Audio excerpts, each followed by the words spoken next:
ইস্তাগফিরু রাব্বাকুম ওয়া ইউমদিদুকুম বিআমওয়ালিন ওয়া বানিন।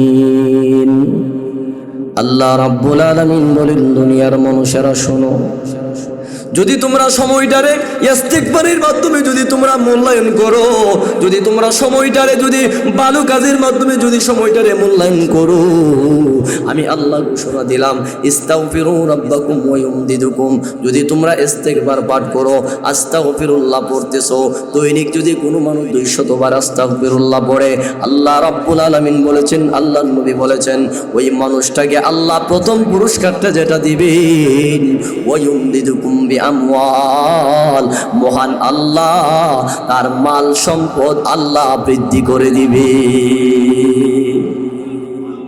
ও ভাই, আমরা যারা দুনিয়াতে এত পেরেশানি করতেছি, আমাদের মূল টার্গেট হলো আমরা দুনিয়াতে যারা সম্পদ উপার্জন করার চেষ্টা করতেছি, কিভাবে সম্পদের পাহাড় গড়ব, আমরা আখিরাতকে ভুলে গেছি। ঠিক কিনা জোরে বলেন। আল্লাহ বলেন, ও মানুষ, যদি তোমরা সময়কে মূল্যায়ন করো, ইস্তিগফারের মাধ্যমে যদি মূল্যায়ন করো, আমি আল্লাহ রাব্বুল আলামিন 1 নাম্বার ঘোষণা করলাম, 1 নাম্বার হলো ইউমদিদুকুম বিআমওয়াল, তোমাদের মাল সম্পদে আমি আল্লাহ বরকত দিব, তোমাদের জবান রে আমি আল্লাহ পবিত্র বানায়া দিব।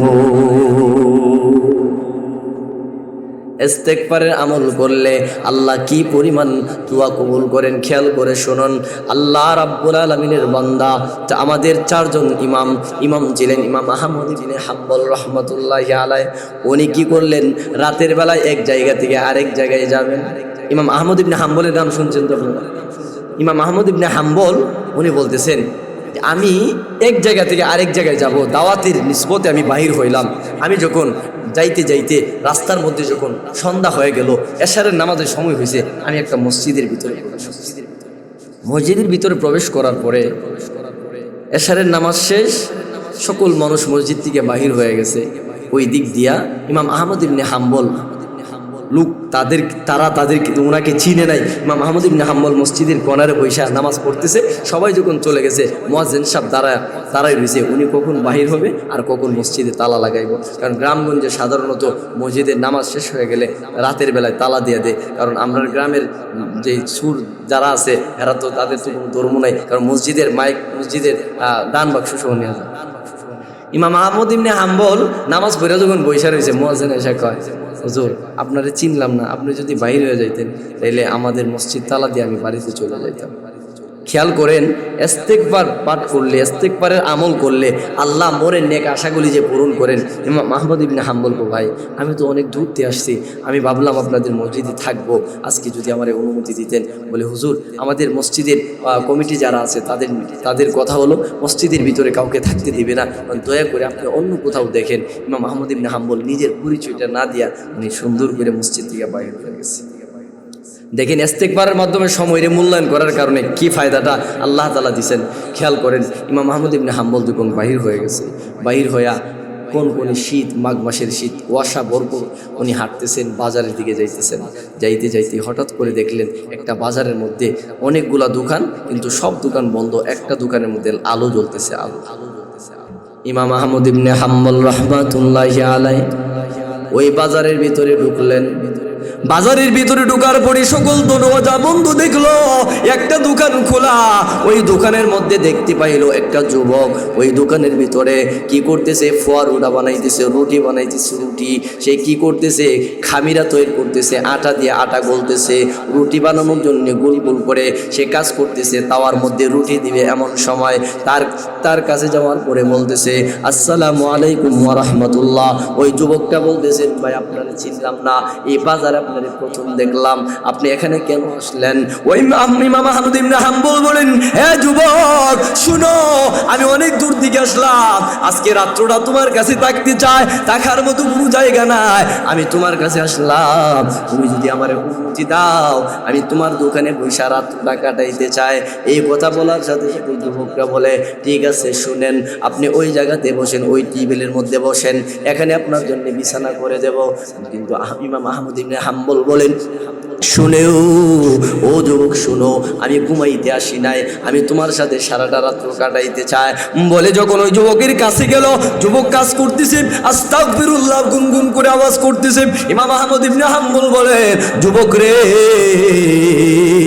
তোমার কাছে আসলাম, আসার পরে তোমার জবান থেকে গুনগুন করে একটা আওয়াজ শুনতে পাইলাম, তুমি যেন কিসের জিকির করতেছো। তোমার কাছে বসলাম, আমি তোমার জবান থেকে আস্তাগফিরুল্লাহর আওয়াজটা শুনতে পাইলাম। তুমি যে এই আমলটা করতেছো, এটার জন্য তুমি কি এমন ফায়দা পাইছো? বলে, হুজুর জানেন, যেদিন থেকে আস্তাগফিরুল্লাহর মাধ্যমে আমি রুটি বানাইতেছি, রুটি তাওয়ার মধ্যে দিতেছি, আমি যখন সময়টারে আস্তাগফিরুল্লাহর মাধ্যমে সময়টারে মূল্যায়ন করতেছি, যেদিন থেকে আমি আস্তাগফিরুল্লাহ জিকিরের মাধ্যমে সময়টারে মূল্যায়ন করলাম, মহান আল্লাহ আমি যত দোয়া করেছি প্রতিটা দোয়া মহান আল্লাহ আমার কবুল করছে। মুহতারাম হাজিরিন, এই কথাটা শোনার পরে ইমাম আহমদ ইবনে হাম্বল বলেন, যুবক, এতক্ষণ পর্যন্ত দেখলাম আস্তাগফিরুল্লাহ পড়তেছো, তোমার জবান দিয়া তুমি একটা সেকেন্ডের জন্য তোমার জবানটারে তুমি কি করো নাই, স্থির করো নাই, শুধু আস্তাগফিরুল্লাহ পড়তেছো। এখন বলতেছো তোমার প্রতিটা দোয়া মহান আল্লাহ কবুল করছেন, আর এমন কোনো দোয়া আসেনি যেটা এখনো কবুল করে নাই। ওই যুবক বলে, হুজুর জানেন, আমার মনের ভিতরে একটা আশা, আজ থেকে 5 বছর হয়ে গেল, মনের ভিতরে আশাটা, আমি এই তাসবিহটা আমি পাঠ করতেছি, আমি ইস্তেগফার পাঠ করতেছি, আল্লাহ যেন আমার এই মনের আশাটা পূরণ করে। এমন কোনো আশা নাই পূরণ করে নাই, কিন্তু একটা আশা এখনো পূরণ করে নাই। বলে, কিটা আবার কোন কথা বললা, কোন আশাটা এখন পর্যন্ত তোমার পূরণ হয় না? ওই যুবক ডাক দিয়া বলে, হুজুর, আমাদের জামানায় একজন ইমাম ছিল, যার নাম ছিল ইমাম আহমদ ইবনে হাম্বল। ওনার সাথে যদি আমি যুবকের দেখা হইতো, আমি আমার জীবনে সার্থক বানায় নিতাম।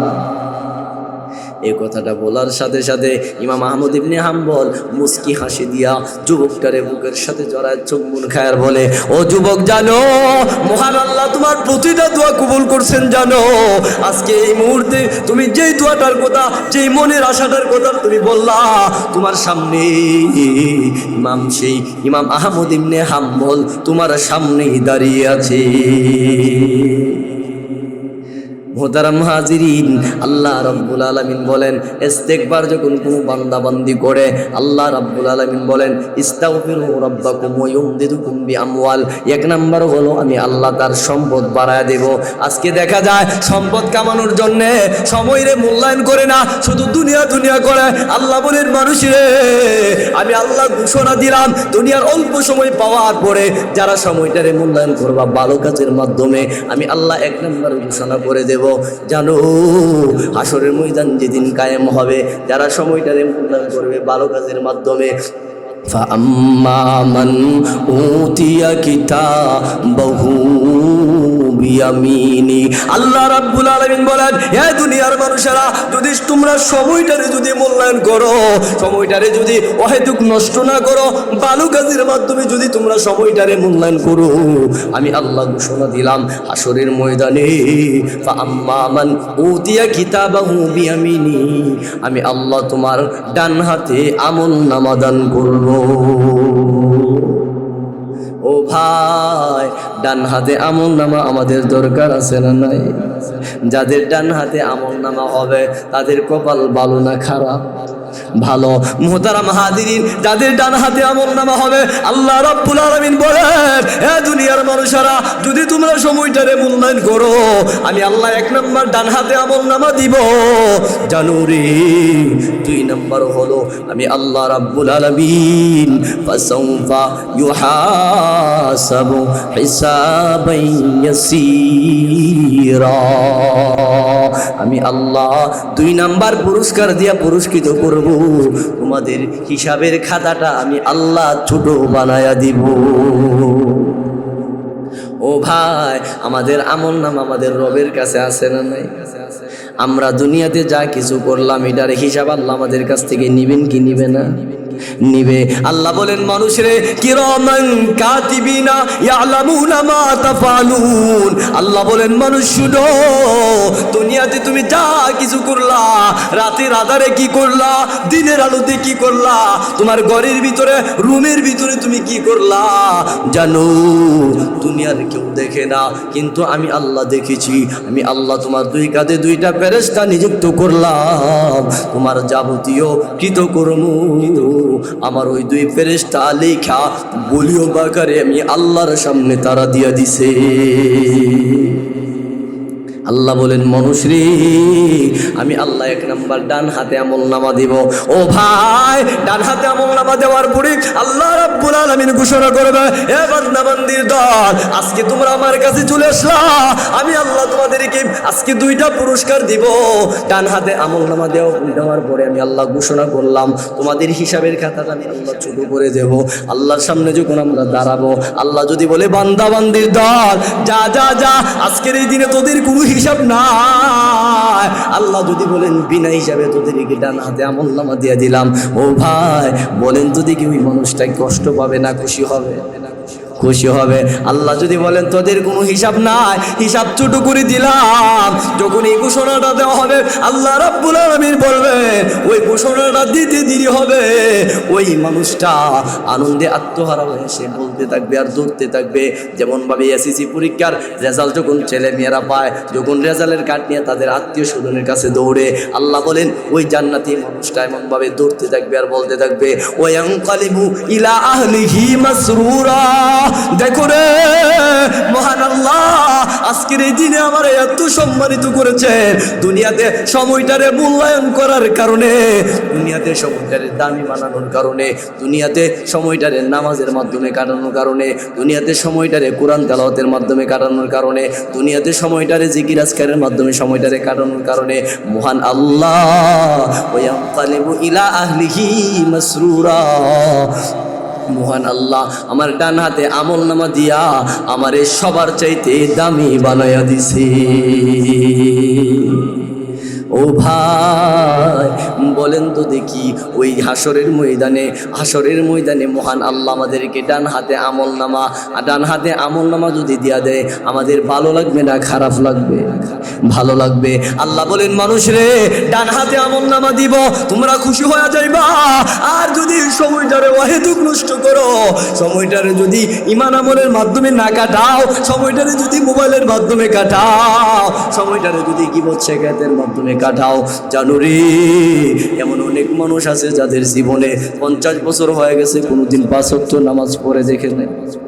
এমন মানুষ আছে না নাই? ও ভাই আপনাদের এলাকাতে এমন অনেক মানুষ আছে যার জীবনে কোনোদিন ফজরের নামাজ জামাতে পড়ে নাই, আছে না নাই? আল্লাহ বলেন মানুষ রে শুনো, আমি আল্লাহ সময়রে মূল্যায়ন করলে পুরস্কার যেমন ভাবে দিব, এমন ভাবে আমি আল্লাহ সময়রে মূল্যায়ন না কইরা যদি তোমরা কবরে যাও, হাসরের ময়দানে আমি আল্লাহ তোমাদেরকে বেইজ্জতি করব, আমি তোমাদেরকে আযাবের ফেরেশতাদের মাধ্যমে গ্রেফতার করব। জানো আল্লাহ পরের অংশে বলতেছেন, যদি তোমরা সময়টারে মূল্যায়ন না করো, আমি আল্লাহ ঘোষণা দিলাম, وَأَمَّا مَنْ أُوتِيَ كِتَابَهُ وَرَاءَ ظَهْرِهِ। আল্লাহ বলেন মানুষ রে, সময়টারে মূল্যায়ন না কইরা কবরে যাওয়ার কারণে আমি আল্লাহ রাব্বুল আলামিন তোমাদেরকে ঘোষণা দিলাম, ডান হাতে আমলনামা হবে না, তোমাদেরকে বাম হাতে আমলনামা দিয়া দিব। ও ভাই যে মানুষটার বাম হাতে আমলনামা হবে, জানেন ওই মানুষটা জান্নাতি হবে না জাহান্নামী হবে? জাহান্নামী হবে। আমরা কি চাই আল্লাহ আমাদেরকে বাম হাতে আমলনামা দেখ? না না না না না, যাদের বাম হাতে দেওয়া হবে কেমন হবে জানো? আল্লাহ বলেন বাম হাতটা ব্যাঙ্গি ঘুরায়া বুকের ভিতর দিক দিয়ে ঢুকায়া পিছন দিক দিয়া বাহির কইরা বাম হাতটার মধ্যে যখন আমলনামা দিয়া দিবে, ওই মানুষটা চোখ দিয়া ঝর্ণার মতো পানি ছাড়বে আর বলবে, মালিক ফাসাউফা ইয়াদউ সুবুরা। আল্লাহ গো মালিক, তুমি বাম হাতে আমলনামা দিলা, আল্লাহ নিশ্চিত হয়ে গেল তুমি আমাকে জাহান্নামে দিয়ে দিবা। আল্লাহ গো, আমি নিজের চোখে দেখলাম, রব্বানা আবসারনা সামিআনা ফারজি'না না'মাল সালিহ। আল্লাহ, তুমি আমারে জাহান্নামে দিবা, এই জন্য বাম হাতে আমলনামা দিছো। আল্লাহ গো, নিজের চোখে দেখলাম, ফাসাউফা ইয়াদউ সুবুরা, হয়তো তুমি আমারে মরণ দিয়ে দাও, না হয় তুমি আমারে রিটার্ন আবার দুনিয়াতে পাঠাও। রব্বানা আবসারনা, আল্লাহ নিজের চোখে দেখলাম জাহান্নাম কত ভয়ঙ্কর আযাবের জায়গা। আল্লাহ গো, নিজের কানে শুনলাম জাহান্নামের গর্জন। আল্লাহ, জাহান্নাম সহ্য করতে পারবো না। রব্বানা আবসারনা সামি'না ফারজি'না না'মাল। আল্লাহ, তুমি আমাদের রিটার্ন দুনিয়াতে পাঠাও, একবারে ইমানদার হয়ে আসবো। ও ভাই, বলেন তো দেখি, যারা এই কথা বলবে, আল্লাহ কি তাদেরকে রিটার্ন দুনিয়াতে পাঠাবে? আপনাদের তাল শহরে, আপনাদের বরতল্লার কোনো এমন ঘটনা ঘটছে যারা মারা গেছে তাদেরকে আবার দুনিয়াতে রিটার্ন পাঠাইছে? না না না না। আল্লাহ বলেন, বান্দারে লা তুকাল্লিম, আজকে আর তুই কথা বলবি না। কারণ জানো, দুনিয়াতে তোমার বারবার ঘোষণা দিলাম, বারবার তোরে মেসেজ দিলাম, এ বান্দা বান্দির দল, শুনো রে, জাহান্নাম বড় ভয়ঙ্কর হবে। দুনিয়াতে কিন্তু আমি আল্লাহরে ভুইলা যাইও না। ও আমাল হায়াতুদ দুনিয়া ইল্লা মাতাউল গুরুর। বান্দা তোরে বারবার বলেছি, দুনিয়ার মোহে পড়ে দুনিয়ার দুকাই পইরু না, দুনিয়ার দুকাই পইরা আমি আল্লাহরে ভুইলা যাইও না। কারণ দুনিয়া তোমারে এমন ভাবে দুঃখা দিবে, দুনিয়ার মধ্যে আমি আল্লাহ থেকে তোমারে দূরে সরাই দিবে। ও ভাই, বলেন তো, আমরা যারা দুনিয়ার পিছনে পড়ে আছি, এই দুনিয়ার পিছনে পড়লে আমরা আল্লাহ থেকে দূরে না কাছে? দূরে। কারণ জানেন, এটা দুনিয়ার দুকা, দুনিয়ার দুকা। আল্লাহ কই, এখন এই কথা কেন বলো ও বান্দা বান্দির দল? এখন রিটার্ন পাঠানোর কোনো সুযোগ নাই। জানো, আমি আল্লাহ তোমারে বারবার বলেছি, দুনিয়ার মোহে পড়ে আমি আল্লাহরে ভুলে যাইও না। কিন্তু তুমি দুনিয়ার মোহে পড়ে তুমি মনে মনে এই কথা বলছো, ইন্নাহু কানা ফি আহলিহি মাসরুরা। তুমি দুনিয়াতে নাফরমানি তো করছো, আর সংসারের জন্য তুমি এত পরিমাণ পাগল ছিলা, কেমনে তোমার সংসারের মানুষে ভালো খাওয়াইবা, ভালো পরিধান করাইবা, তোমার মনে এই চিন্তা ছিল। আল্লাহ বলেন, ইন্নাহু কানা ফি আহলিহি মাসরুরা। তোমাদের মনে এই কথা ছিল, সংসার কেমনে ভালো চলবো, 24 ঘন্টা সংসারের পিছনে মেহনত করছো, আমি আল্লাহর রাস্তায় মেহনত করো নাই। জানো, তোমার মনে এই চিন্তা ছিল। ইন্নাহু জান্না আল্লাহ ইয়াহুর, তোমার মনে হয় তাড়াতাড়ি মরণ হবে না, তুমি মনে মনে নিজেরে এমন ভাবে ধোঁকা দিছো, মনে হয় বৃদ্ধ হওয়ার আগে আমার মরণ হবে না। এই জন্য দুনিয়ার সকল আশা তোমার বুকের ভিতরে ঢুকায়া, দুনিয়ার সকল আশা তোমার বুকের ভিতরে ঢুকায়া আমি আল্লাহরে ভুলে গেছো। শুনো, দুনিয়াতে মন চাহি জিন্দি গঠন করছো, সময়রে মূল্যায়ন না করার কারণে আজকে আমি আল্লাহ ঘোষণা দিলাম, ওয়ায়াসলা সাইরা, তোমারে ওই গহীন জাহান্নামের লাকড়ি বানাবো। ও ভাই, আমরা যারা এখানে আছি, আমরা কি কেউ জাহান্নামে যাইতে চাই? না, জাহান্নামে যাইতে চায় না। আল্লাহ বলেন, মানুষ রে, সময়রে মূল্যায়ন না করলে আমি আল্লাহ বাম হাতে আমলনামা দিব, সময়রে মূল্যায়ন না করলে আমি আল্লাহ তোমাদেরকে জাহান্নামে ঢুকাবো। জানো, জাহান্নাম শান্তির জায়গা না, জাহান্নাম আরামের জায়গা না, জাহান্নামটা কষ্টের জায়গা।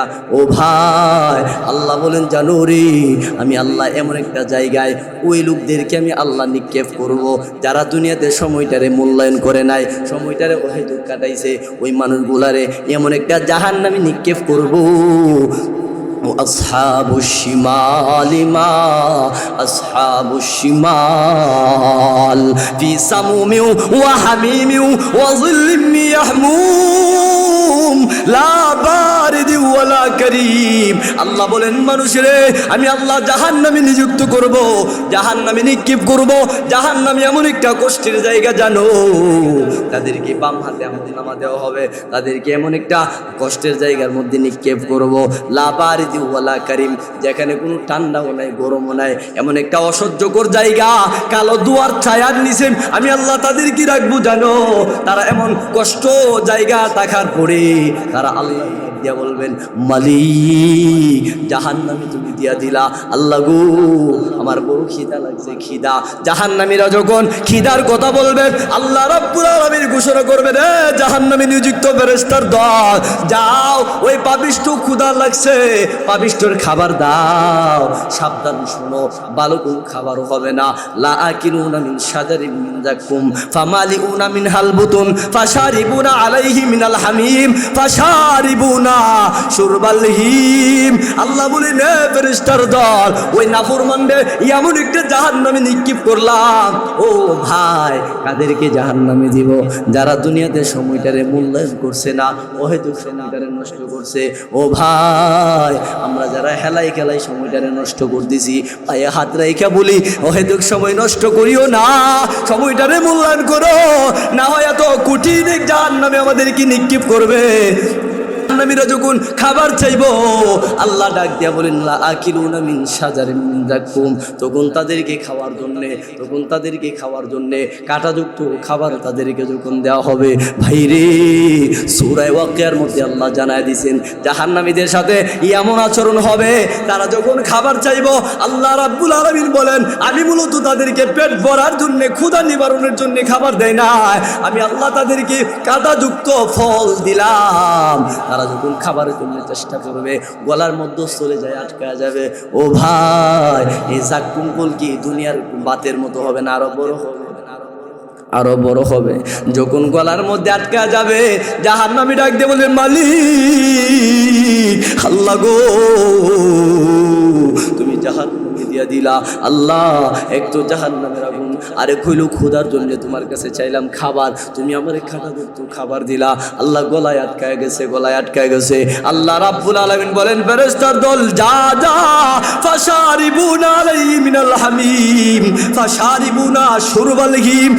এবার ফেরেশতার দল, যা আমার ওই পাপিষ্ঠ বান্দার মুখের মধ্যে পুজগুলিত জাহান্নামের ফুটন্ত পানিটা তার মুখের মধ্যে ছেড়ে দাও। ভাইরে, মায়ার নবী যখন এই আয়াতের তরজমা সাহাবীদের সামনে যখন করতেছিলেন, এমন সময় নবী বলেন, সাহাবীর দল যখন ওই জাহান্নামীদের গলার ভিতরে যখন গলিত পানিটা, জমাট রক্তগুলি যখন, গরম রক্তগুলি যখন তাদের মুখের ভিতরে ছেড়ে দেওয়া হবে, জানো ওই পাপিষ্ঠদের পেটের নারী বুড়ি যা আছে সবগুলি গলে গলে পিছনের রাস্তা দিয়া বাহির হয়ে যাবে।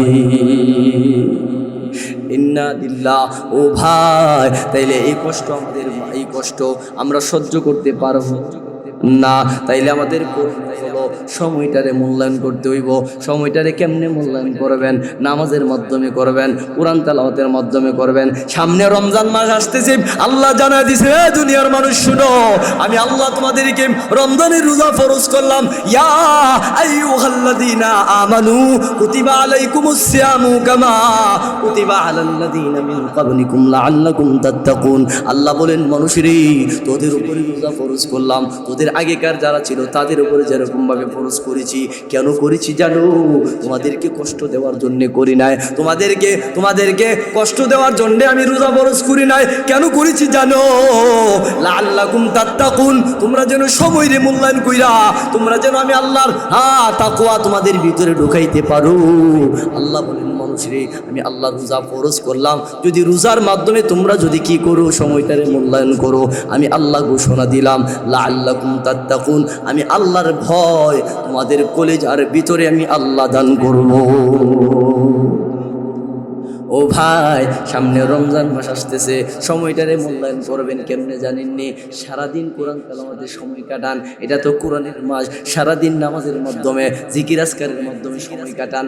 অহেতুক কারো গীবত শিকায়ত করবেন না। দেখবেন তো অন্য মাসের তুলনায় রমজান মাসে এত অধিক পরিমাণে গীবত শিকায়ত হয়, যেটা অন্য কোনো মাসে হয় না, ঠিক কিনা বলেন? ও ভাই, পায়ে হাত রেখে বলি, রমজান মাসটা বড় গুরুত্বপূর্ণ মাস। এই জন্যে মায়ার নবী বলেন, এই জন্য আল্লাহ বলেন, আইয়ামাম মাদুদাত, এ বান্দা বান্দির দল, সারা বছর তোদেরকে রোজা দেই না আমি আল্লাহ, 6 মাস তোদেরকে রোজা দেই না। আইয়ামাম মাদুদাত, গোটা কয়েকটা দিনের জন্য, অর্থাৎ 30টা দিনের জন্য তোদের উপরে রোজা ফরজ করেছি। আমি আল্লাহ রাব্বুল আলামিন ফরজ করেছি লাআল্লাকুম তাত্তাকুন, যাতে তোমরা পরহেজগার হইতে পারো, যাতে তোমরা আল্লাহ ভীরু হইতে পারো, যাতে তোমরা পরহেজগার আমার তাকওয়া তোমাদের ভিতরে অর্জন করতে পারো। যদি তাকওয়া অর্জন করো, আমি আল্লাহ তোমাদের জবান রে পবিত্র বানায়া দিব। আল্লাহ রাব্বুল আলামিন বলেন তাকওয়া অর্জন করবা, জবান পবিত্র হয়ে যাবে। এই জবান দিয়া যা কিছু তুমি আল্লাহর কাছে বলবা, যদি তোমাদের নেক কোনো দোয়া আল্লাহর কাছে করো, মহান আল্লাহ তোমাদের এই দোয়া কবুল করবে। ও ভাই, আমাদের জবান যদি পবিত্র হয়ে যায়, আল্লাহ আমাদের দোয়া কেমনভাবে কবুল করবেন শোনেন। আল্লাহ নবীর একজন সাহাবী ছিল, যার নাম ছিল উম্মে সাদ রাদিয়াল্লাহু তাআলা আনহা। উম্মে সাদ, যিনি নবীজির হাতে কালিমা পড়ে মুসলমান হয়েছেন, যিনি নবীজির হাতে কালিমা পড়ে মুসলমান হওয়ার পরে নবী যখন মক্কা থেকে মদিনায় হিজরত করলেন, উম্মে সাদ নবীর সাথে হিজরত করে নাই। উনি ইচ্ছা করছিলেন মক্কাতে কিছুদিন থাকবে, কিন্তু কাফের বেঈমানগুলি তারে কষ্ট দিতে শুরু করছে। উম্মে সাদ বলে, এ দুনিয়ার মানুষ শুনো, মহান আল্লাহ আমার জবান দিয়ে পবিত্র করছেন, আমি আল্লাহর কাছে দোয়া করতে দেরি, আমার আল্লাহ আমার এত কিছু দিছে। শুনো, উম্মে সাদ যখন মক্কা থেকে মদিনায় হিজরত করলেন, যেদিন মদিনায় গেছে, পরের দিন উম্মে সাদের একমাত্র একটা সন্তান ছিল, যার বয়স ছিল 18 বছর। ওই ছেলেটা দুনিয়া থেকে বিদায় হয়ে গেছে। বলেন তো দেখি ভাই, যেই মা সন্তান হারায়, ওই মার ভিতরে ব্যথা আছে না নাই? আছে। দেখুন, যে মুহূর্তে উম্মে সাদ তার ছেলেটারে হারাইছে, কাফেররা তারে বলতে শুরু করছে, ও উম্মে সাদ, বলেছিলাম না বাপ দাদার ধর্ম ছাইলো না, দেখো তোমার ছেলে দুনিয়া থেকে বিদায় হয়ে গেছে না। আমরা বাপ দাদার ধর্ম ছাড়ার কারণে তোমার ছেলেটা দুনিয়া থেকে বিদায় হয়ে গেছে। উম্মে সাদ বলেন, না রে পাপিষ্ঠর দল, না, আমার আল্লাহর খুশি, আমার আল্লাহ যা চাইছেন সেটাই করছেন। এই কথা বইলা উম্মে সাদের ছেলেটা যখন মারা গেছে, ওই দিক দিয়ে নবীর কাছে সংবাদ গেছে, উম্মে সাদের ছেলেটা দুনিয়া থেকে বিদায় হয়ে গেছে।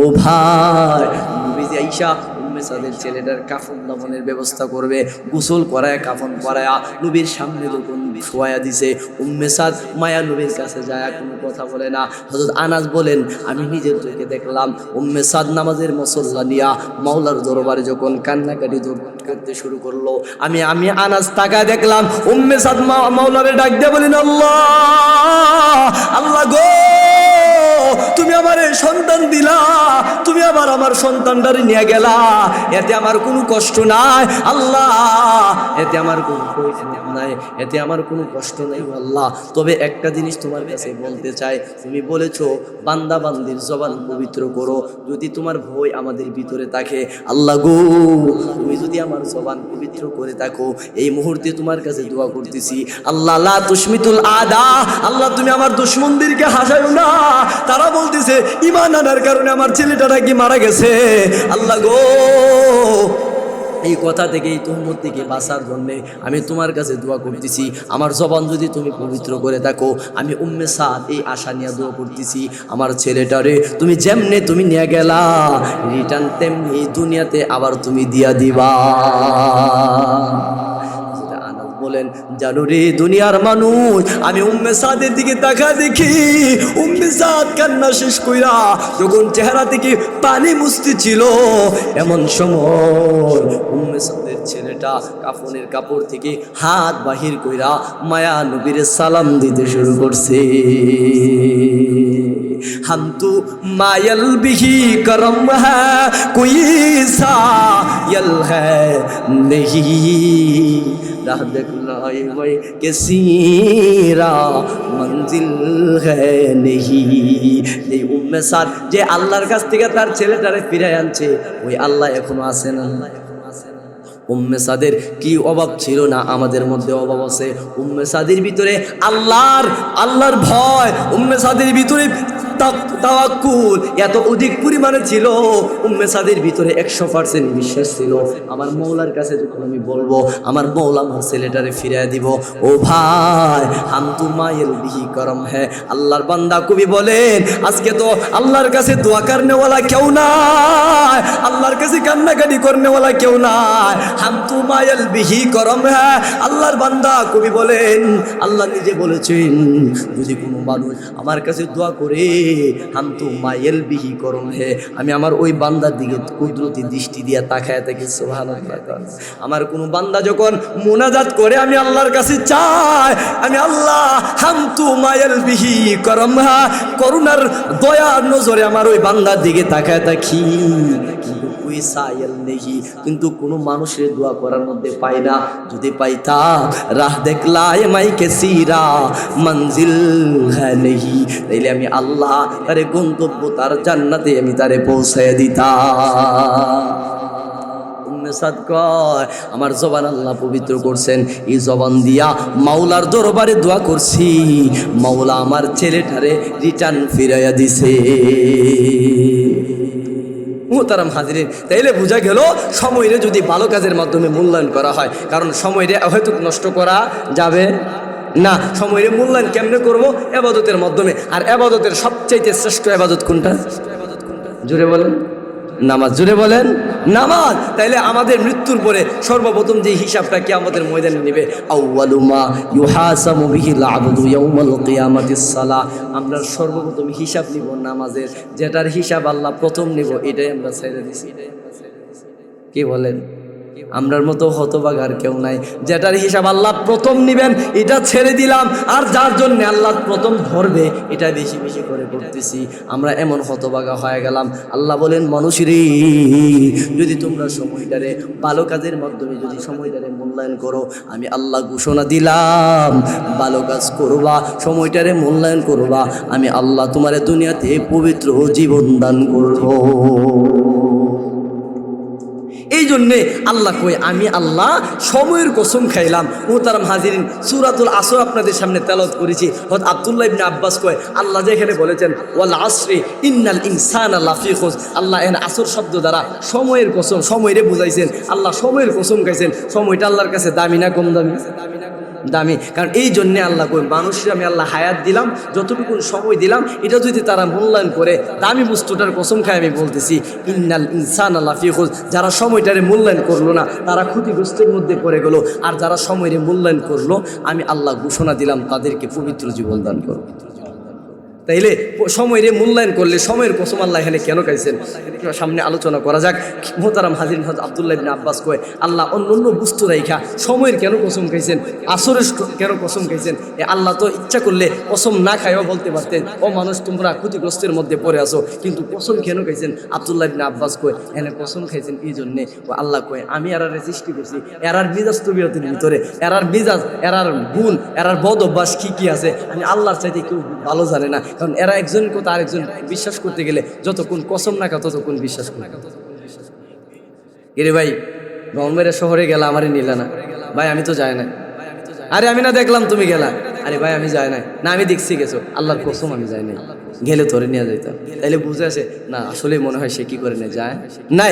আল্লাহ কয়, এই জন্যে তারাও একজন আরেকজনের কথা বিশ্বাস করে না, যার ধরুন আমি আল্লাহ কসম খাইলাম, কসম খাই তাদের মিজাজ তবিয়তের সাথে মিল রেখে বলতেছি, ও মানুষ ওয়াল আসরি, আমি আল্লাহ কসম খাইলাম সময়ের, ইন্নাল ইনসানা লাফি খুসর, তোমরা ক্ষতিগ্রস্তের মধ্যে পড়ে আছো। মুহতারাম হাজিরিন, এই জন্য আসুন, আব্দুল্লাহ ইবনে আব্বাস বহুত বড় একজন মুফাসসির ছিলেন। উনি বলেন যে ইন্নাল ইনসান, ইনসান শব্দ দ্বারা আল্লাহ এখানে মুমিনদেরকে বুঝাইছে না, কাফিরদেরকে বুঝাইছে। সুবহানাল্লাহ। ইনসান শব্দ দ্বারা এখানে কি করে নাই, আল্লাহ মুমিনদেরকে বলে নাই, কাফিরদেরকে বুঝাইছেন। আব্দুল্লাহ ইবনে আব্বাস কত বড় একজন মুফাসসির ছিলেন, মুহাক্কিক সাহাবী ছিলেন। খেয়াল করেন ওনার পরিচয়টা 5 মিনিট দিয়ে কষ্ট আপনাদের। আব্দুল্লাহ ইবনে আব্বাস, যিনি রইসুল মুফাসসিরিন, যাকে মুফাসসিরদের সর্দার বলা হইতো, নবীজির চাচাতো। মুহতারাম হাজিরিন, আব্দুল্লাহ ইবনে আব্বাস একদিন হযরত ওমরের সাথে বসা, এক ইহুদি আইসা বলতেছে, ও ওমর, তোমরা যে আলোচনা করতেছো সময়ের মূল্যায়ন করলে আল্লাহ এন দিবেন তেন দিবে, জান্নাত দিয়া দিবে, সময়ের মূল্যায়ন না করলে জাহান্নামে আগুনে পোড়াইব, তাহলে মানলাম। এখন তোমার কাছে 3টা প্রশ্ন করতে যাই, যদি তোমরা 3টা প্রশ্নের উত্তর কোরআনের সাথে মিলাই দিতে পারো, তাইলে আমি ইহুদি বলতেছি আমার কওমের সবাইরে নিয়ে মুসলমান হয়ে যাবে। সুবহানাল্লাহ, একটু জোরে করুন। হযরত ওমর রাদিয়াল্লাহু তাআলা আনহু কয়, আচ্ছা বলো তোমার কি প্রশ্ন? ইহুদি বলে, 1 নম্বর প্রশ্ন হলো, যদি তোমরা কোরআনের সাথে মিলাই দিতে পারো, 1 নম্বর প্রশ্ন হলো যে পৃথিবী সৃষ্টির পরে কোন জায়গায় সূর্যের আলো একবার পড়ছে, দ্বিতীয়বার আর পড়ে, এটা কোরআনের সাথে মিলাই দিবে। 2 নম্বর হলো যমজ ভাই কিন্তু বয়সের ব্যবধান 100 বছর। এটাও কোরআনের সাথে মিলাই দিবা। 3 নাম্বার হইল কোন মুর্দা কবরে রাখার পরে কবর মুর্দার নিয়ে দৌড় মারছে, এটাও তুমি কোরআনের সাথে মিলাই দিবা। হযরত আব্দুল্লাহ ইবনে আব্বাসের বয়স তখন 8 বছর। কত বছর? 8 বছর। আব্দুল্লাহ ইবনে আব্বাস কয়, আমিরুল মুমিনিন, আপনি যদি আমার অনুমতি দেন, ইহুদির জন্য আপনার প্রয়োজন নাই, ইহুদির জন্য আমি আব্দুল্লাহ ইবনে আব্বাস, 8 বছরের আব্দুল্লাহ ইবনে আব্বাসই যথেষ্ট। কত বড় মুহাক্কিক জন মুফাসসির ছিলেন। হযরত ওমর বলে, ও আব্দুল্লাহ ইবনে আব্বাস, আপনি কি পারবেন? বলে হ্যাঁ পারবো। বলে ইহুদি, তুমি যে প্রথম বললা পৃথিবীর সৃষ্টির পরে কোন জায়গায় সূর্যের আলো একবার পড়ছে, আজও পর্যন্ত আর পড়ে নাই, এটা শোনো। আল্লাহর একজন নবী ছিল হযরত মুসা আলাইহিস সালাতু ওয়াস সালাম। বলে হ্যাঁ, আল্লাহর পয়গম্বর মুসা আলাইহিস সালাতু ওয়াস সালামরে আল্লাহ ওহীর মাধ্যমে জানাইলেন যে ফেরাউনের দলবল হাত থেকে বাঁচার জন্য আপনি কি করেন, হিজরত কইরা নদীর ওই পারে চলে যান। আল্লাহ ঘোষণা করছেন, অর্ডার করছেন, মুসা আলাইহিস সালাতু ওয়াস সালাম ওনার কওমের সকল মানুষ নিয়া, বনি ইসরাইলের 12টা গোত্র নিয়া যখন রওনা দিছে রাতের আধারে, সামনে গিয়ে দেখছেন নীল নদী। কারণ মুসা আলাইহিস সালাতু ওয়াস সালামের কওমের লোকেরা বলছে, ও মুসা, তুমি আনলা আমরা ফেরাউনের হাত থেকে বাঁচানোর জন্য, এখন তো দেখতেছি পানিতে সুবায়া ছাড়া, সুবা খায়া মরণ ছাড়া আর উপায় নেই, তোমার আল্লাহরে তাড়াতাড়ি কেউ রাস্তা বানাইতো না, কিন্তু ফেরাউন আমরা ধরবো। মুসা পয়গম্বর আল্লাহরে ডাক দিয়ে, আল্লাহ আপনি আমারে পাঠাইছেন, অমনি আসলাম, এখন রাস্তা নাই, সমুদ্র, কেমনি কি করতাম? আল্লাহ কই, তোমার হাতে যে লাঠি দিছি আঘাত করো। সাথে সাথে আল্লাহর হুকুমে মুসা পয়গম্বর যখন পানিতে আঘাত করলেন, পাথরে আঘাত করলেন, সাথে সাথে সমুদ্রের মধ্য দিয়া 12টা রাস্তা পরিণত হয়েছে। আব্দুল্লাহ ইবনে আব্বাস বলেন, ইহুদি শুনো, মুসা আলাইহিস সালাতু ওয়াস সালাম তার সম্প্রদায়ের লোকদেরকে নিয়ে রওনা দিছে। যখন নদীর কিনারায় গেছে, এমন সময় আল্লাহ মুসা পয়গম্বরের অর্ডার করলেন, ও মুসা, তোমার হাতের লাঠি দ্বারা আঘাত করো। ও ভাই, আঘাত করার সাথে সাথে মুসা আলাইহিস সালাতু ওয়াস সালামের দলবলের জন্য একটা দুইটা না 12টা রাস্তা পরিণত হয়েছে। কয়টা? 12টা। কেন 12টা হইল? বলে এটার একটা কারণ আছে। বলে বনি ইসরাইলের 12টা গোত্র ছিল, এক গোত্র আরেক গোত্রের সাথে মিল ছিল না। এক গোত্র যদি এক রাস্তায় গেছে, আরেক গোত্র এই রাস্তাতে গেছে না, হেরা গেছে, এটা তো আমরা যাইতাম না, আমরা লাগে আলাদা আলাদাভাবে করবা। এমন 13 সম্প্রদায়ের জন্য আল্লাহ 12টা রাস্তা পরিপূর্ণভাবে করছে। 12টা রাস্তা দিয়ে তারা পার হয়েছে, সমুদ্রের ওই পারে গেছে। ওই দিক দিয়ে ফেরাউন বাহিনী আইসা দেখে মুসা পয়গম্বর তার দল বল নিয়ে এই সমুদ্রের মধ্য দিয়ে যখন পারাপার হয়ে ওই পারে চলে গেছে, ফেরাউন তার সম্প্রদায়ের বলতেছে, দেখ তোরা যে আমার ক্ষুধা মানুষ না, তোদের রব আমি দেখ সমুদ্রের মধ্য দিয়ে রাস্তা বানাই দিছি। কত বড় সিটিং বাজ, কত বাটফার। এখন এই কথা বলার পরে তাড়াতাড়ি ধরো, ওদেরকে গিয়ে ধরো। এখন এই সৈন্যবাহিনীরা কইতেছে, আপনি যেহেতু রাস্তা বানাইছেন আপনি আগে যান, এরপর আমরা যাবো। মানে এরা তো জানে এই রাস্তাটা মূলত হেতে বানাইছে না, আমনে বানাইলে আপনি আগে যান, কারণ না তোমরা আগে যাও, হেতে তারা চলে যাইতেছে। এখন দিয়ে ফেরাউনও নামে না আর সম্প্রদায়ও নামে না। আল্লাহ কই হেতেরে এমনি নামানো যাইতো না। ফেরাউনের ঘোড়াটা ছিল বেড়া, আল্লাহ কই একটা বিডি ঘোড়া বানায়, আল্লাহর কুদরতি হ্যাঁ জান্নাত থেকে একটা বিডি ঘোড়া দুনিয়ে ফেরাউনের সামনে, ফেরাউনের বেড়া ঘোড়ার সামনে যখন ছেড়ে দিছে, বেড়ার সামনে বিডি গেলে তেমনি দৌড় দিব। বিডিটা দৌড় মারছে রাস্তার দিকে, ওই দিক দিয়ে ফেরাউনের ঘোড়া লাগামার ধরে রাখতে পারছে না, ফেরাউনদের নিয়েই ছুটছে। যখন সমুদ্রের মধ্যস্থলে গেছে, আচ্ছা বলেন তো দেখি, এই সমুদ্রের তল দেশে যে রাস্তাটা হয়েছে, এই রাস্তার মধ্যে সূর্যের আলো পড়ছে কি পড়ছে না? আব্দুল্লাহ ইবনে আব্বাস বলেন, এই ইহুদি, আল্লাহর পয়গম্বর মুসা আলাইহিস সালাতু ওয়াস সালাম এর সম্প্রদায়ের জন্য মহান আল্লাহ যেই রাস্তাটা করেছিলেন, ওই রাস্তার মধ্যে ওই সময়টাতে সূর্যের আলো একবার পড়ছিল।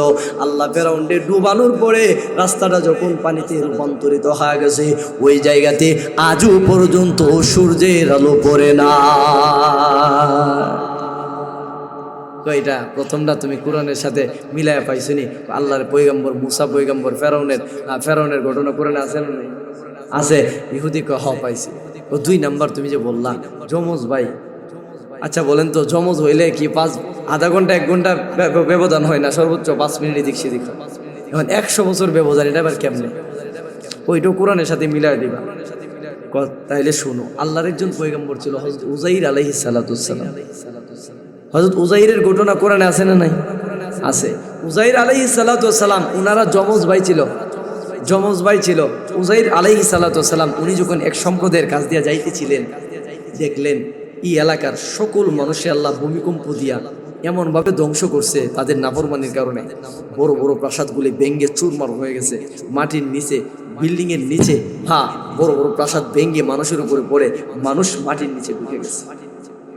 এই দৃশ্য দেখার পরে উযাইর আলাইহিস সালাতু ওয়াস সালাম আল্লাহর ডাক দেখো, আল্লাহ আমি আপনার নবী, আপনি আমারে পাঠাইছেন, তবে আপনি যে মানুষ সৃষ্টি করবেন মাটির নিচ থেকে আমি বিশ্বাস করি, তবে আমি এই হালাত যে করছেন আমি একটু নিজের চোখে দেখতে চাই আপনি মানুষের মাটির নিচ থেকে কেমনে বাহির করেন, কেমনে জীবন দান করেন। সুবহানাল্লাহ, আমি একটু দেখতে চাই।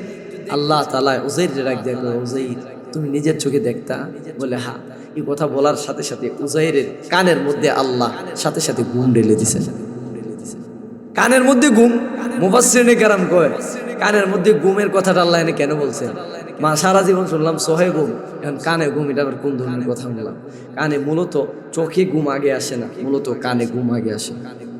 দেখবেন তো কিছু মানুষ আছে ঘরে ঘুমাই থাকে, পাশের সিটে আরেকজন কথা বলে, যখন একটু লং কথা কয় হাতে ঘুম থেকে জাগ্রত হয়, এই কথাটা কেন বললি? আরে না, তুমি না ঘুমিয়েছিলা, আমার কথা তুমি কেমনে শুনলা? আমি তোরা দেখতেছিস আমি ঘুমাই দিয়েছি, মূলত আমি ঘুমাইছি। তার মানে চোখ বন্ধ হইলে ঘুম হয় না, যতক্ষণ কান বন্ধ না হয়, যতক্ষণ কানে ঘুম না দেয়, কানে যতক্ষণ আওয়াজ থাকে ওই চোখে ঘুম আসতে পারে না। দেখবেন তো বক্স যখন আপনাদের এলাকাতে বক্স চালায় না, বক্স দেখবেন তো মাটি সহ কাঁপে, বক্সের আওয়াজে কোয়া সারাটা রাত গান বাজাইছে, ঘুমে আর ধরলো না। এখন বক্স বাজাইছে আওয়াজে, চোখে ঘুমাইতো না, কেড়ে বোঝা গেল কানে আওয়াজ থাকলে চোখে ঘুম আসে না। যতক্ষণ কান বন্ধ না হয় ততক্ষণ চোখে ঘুম আসবে না। কারণ এই জন্যে আল্লাহ বলতেছেন আমি উযাইরের কানে যখন ঘুম দিলাম, উযাইরের কানে ঘুম দেওয়ার সাথে সাথে উযাইরের আমি সজাগ করলাম, সজাগ করে বললাম, ও উযাইর তোমার যে ঘুম পাতাইলাম, ঘুম যে দিলাম, তোমার চোখে যে ঘুম দিলাম, কতদিন তুমি ঘুমাইলা? উযাইর কো আল্লাহ মনে হয় একদিন। আল্লাহ কয় না। ও আল্লাহ তাইলে মনে হয় 2 দিন? আল্লাহ কয় না। 3 দিন? কয় না। ও উযাইর আমি আল্লাহ 1 দিন 2 দিন 1 মাস 2 মাস না, আমি আল্লাহ তোমারে 100 বছর ঘুমের মধ্যে রাখলাম। হযরত উযাইর আলাইহিস সালাতু ওয়াস সালাম সাথে সাথে আল্লাহর ডাক দিয়ে বলেন, মালিক আপনার কাছে কোনো কিছুর অভাব নাই, আপনার কাছে কোনো কিছুর অসম্ভব নাই। আল্লাহ গো তুমি আমারে 100 বছর ঘুমের মধ্যে রাখলা, এটা আমার বিশ্বাস হয় যদি তুমি আমার একটু দেখাইতে আর একটু ভালো লাগতো। বলে উযাইর আমি আল্লাহ তোমারে যে 100 বছর ঘুম পাড়াইলাম আমি তোমারে দেখাইতে চাই। বলে তুমি বাড়ি থেকে আসার পথে তোমার সাথে কি কি ছিল? বলে আমার সাথে আমার একটা ব্যাগ ছিল। বলে ব্যাগের ভিতরে কি ছিল? বলে ব্যাগের ভিতরে আঙ্গুর ছিল। বলে উযাইর ব্যাগের ভিতরে আঙ্গুর ছিল আর কি ছিল? বলে আল্লাহ গো আমি বাড়ি থেকে বাহির হয়েছি, আমি বাড়ি থেকে বাহির হইয়া একটা ঘোড়ার উপরে আরোহিত হইয়া আমি রওনা করেছিলাম। বলে দেখো তো দেখি ওই ঘোড়ার তোমার ঘোড়াটা আছে কিনা? বলে আল্লাহ আমি ঘোড়ার দিকে তাকাইলাম, ঘোড়া তো দেখা যায় না। বলে দেখো তো তোমার হাতে যে ব্যাগ ছিল ব্যাগটা আছে কিনা? বলে আল্লাহ ব্যাগ তো পাইলাম। বলে ব্যাগের ভিতরে কি আনছিলা? বলে ব্যাগের ভিতরে আঙ্গুর আনছিলাম। বলে দেখো তো দেখি আঙ্গুর আছে কিনা? উযাইর আলাইহিস সালাতু ওয়াস সালাম ডাক দিয়ে বলেন, মালিক আল্লাহ ওই ব্যাগের ভিতরে যেই পরিমাণ আঙ্গুর ছিল, যেরকম ছিল ঠিক ওই রকম আঙ্গুর এখনো অক্ষত অবস্থায় আছে। ও উযাইর তোমার ব্যাগে কি ছিল? বলে আঙ্গুর ছিল। বলে দেখো তো আঙ্গুরটা ঠিক আছে কিনা? বলে আল্লাহ যেমন আঙ্গুর ছিলাম তেমন আঙ্গুরই এখনো রয়ে গেছে। আল্লাহ কয় উযাইর তোমার আঙ্গুর আছে কিন্তু তোমার ঘোড়াটা আসেনি, দেখো তো। বলে আল্লাহ ঘোড়া তো নাই। বলে তুমি তাকায় দেখো, আমি আল্লাহ তোমার ঘোড়ার মৃত্যু দিয়েছিলাম, তোমার ঘোড়ারে মাটির সাথে মিশিয়ে দিয়েছিলাম, তুমি তো দেখতে চেয়েছিলা। তোমার ঘোড়ার দিকে তাকাও আমি আল্লাহ কেমনে তৈরি করি। আল্লাহর হুকুমে এক এক জায়গা থেকে এক একটা হাড় উত্তোলন হইল, হাড়ে আল্লাহ তাআলা তার ঘোড়াকে রূপান্তরিত করে দিলেন। আল্লাহ কয় ও উযাইর তুমি তো দেখতে চেয়েছিলা, আমি তোমার দেখাইলাম। ওই মুফাসসিরিনে কেরাম আব্দুল্লাহ ইবনে আব্বাস কয় ও ইহুদি শুনো, উযাইর তারা যমজ ভাই ছিল, আল্লাহ 100 বছর ঘুম পাড়ানোর কারণে তাদের বয়সের ব্যবধানটা আল্লাহ 100 বছর করে দিয়েছে। বলে এটা পাইছো নি কোরআনের মাধ্যমে? বলে হ্যাঁ কোরআনের মাধ্যমে পাইছি। 3 নাম্বার যে তুমি করলা, 3 নাম্বার যে কোন মুর্দা কবরে রাখার সাথে সাথে কবর নিয়ে দৌড় মারছিল। আল্লাহর একজন নবী ছিল ইউনুস আলাইহিস সালাতু ওয়াস সালাম, আল্লাহর পয়গম্বর ইউনুস পয়গম্বর যখন মাছের পেটের ভিতরে গেছিল, ইউনুস পয়গম্বর ছিল মুর্দা আর কবর ছিল মাছ। এই কবর কি করছিল? মাছের পেটের ভিতরে ঢুকার সাথে সাথে ইউনুস পয়গম্বরের নিয়ে দৌড় মারছিল না, এক জায়গায় ছিল দৌড় মারছিল আল্লাহর পয়গম্বর। হ্যাঁ ইউনুস পয়গম্বরের মাছের পেটের ভিতরে দেওয়ার সাথে সাথে মাছ যখন দৌড় মারছে 40 দিন মাছের পেটের ভিতরে ছিল। আল্লাহ হযরত জিবরাইলকে ইউনুস পয়গম্বরের কাছে পাঠাইলেন। ইউনুস পয়গম্বর আল্লাহর ফেরেশতারা ডাক দিয়ে বলছিলেন, ও জিবরাইল ভাই, এই সমুদ্রের তল দেশে আল্লাহ আমারে রাখছেন, আমি গুনগুন করে কিসের যেন একটা আওয়াজ শুনতে পেয়েছিলাম, এটা কিসের আওয়াজ? ওই জিবরাইল আলাইহিস সালাতু ওয়াসসালাম বলছিলেন, ইউনূস পয়গম্বর এই সমুদ্রের তল দেশে যত সৃষ্টিজীব আল্লাহ রেখেছেন, এমনকি প্রতিটা বালুকণা সহ মহান রবের জিকিরে মশগুল রয়েছে। আল্লাহ তাআলা হযরত ইউনূস পয়গম্বর এই কথা শোনার সাথে সাথে উনি নিজেও বলছিলেন, লা ইলাহা ইল্লা আনতা সুবহানাকা ইন্নী কুনতু মিনাজ জালিমিন। ইউনূস পয়গম্বর যখন এই জিকির করতেছিল, আল্লাহ রাব্বুল আলামিন সাথে সাথে বললেন, ইউনূস পয়গম্বর ফাস্তাজাবনা লাহু ওয়া নাজ্জাইনাহু, ইস্তাজাবনা, আমি আল্লাহ তোমার দোয়া কবুল করলাম, ওয়া নাজ্জাইনাহু ওয়া কাযালিকা নুনজিল মুমিনিন, আমি আল্লাহ তোমারে মাছের পেটের ভিতর থেকে বাহির করলাম। এমনিভাবে যদি কোনো উম্মত, আনেওয়ালা উম্মত যদি এই দোয়া পাঠ করে, এই জিকির করে, আমি আল্লাহ তোমার মতন তাদেরকেও আমি আল্লাহ মুক্ত করে দিব। আব্দুল্লাহ ইবনে আব্বাস কই, ও ইহুদি লোক, তুমি শোনো, ইউনূস পয়গম্বরের ঘটনাটা আল্লাহ কোরআনের মধ্যে রেখেছেন। বলে, হ্যাঁ তোমার কথা সত্য। সাথে সাথে ইহুদি তার কওমের সকল মানুষদেরকে নিয়ে কালেমা পড়ে মুসলমান হয়ে গেছে। ওই আব্দুল্লাহ ইবনে আব্বাস বলছিল, ইন্নাল ইনসানা লাফি খুস, ইনসান শব্দ যারা আল্লাহ এখানে ইমানদারদেরকে বোঝাইছে না, আল্লাহ এখানে কাফেররে বোঝাইছেন। এখন আল্লাহ তাআলা বলতেছেন, আল্লাহ তাআলা বলতেছেন ইন্নাল ইনসানা লাফি খুস, মানুষ ক্ষতিগ্রস্তের মধ্যে পড়ে আছে, তবে কিছু সংখ্যক মানুষ ছাড়া, 4 গুণে গুণান্বিত যারা, তারা ব্যতীত বাকি সবাই ক্ষতিগ্রস্ত। 4 গুণ কি কি এটা বলতে গেলে লম্বা টাইম, হুজুর চলে আসছে, এটা আমার আদত না হুজুরে বসায় রেখে আলোচনা করা। মুহতারাম হাজিরিন, ভবিষ্যতে যদি কোনোদিন সময় হয়, 4 গুণ গুণান্বিত হওয়ার জন্য কি করা লাগবে? 1 নাম্বার হলো সময়রে মূল্যায়ন করতে হইব। সময়রে মূল্যায়ন করলে ইবাদত করা যাবে, সময়রে মূল্যায়ন করলে আল্লাহকে সন্তুষ্ট করা যাবে, সময়রে মূল্যায়ন করলে ডান হাতে আমলনামা হিসাবের খাতা ছোট করে দিবে, সময়রে মূল্যায়ন না করলে জাহান্নামে জ্বলতে হবে। এবার আসুন, সময়রে মূল্যায়ন করলে 4 গুণে গুণান্বিত হবে, আর 4 গুণে গুণান্বিত হইলে ক্ষতিগ্রস্ত থেকে বাঁচা যাবে। তাইলে প্রধান যে কারণটা এটা হলো সময়রে অবহেলা করে কাটানো যাবে না। এই জন্যে সময়রে মূল্যায়ন করে আমরা যেন কবরে যাইতে পারি। সকলে বলে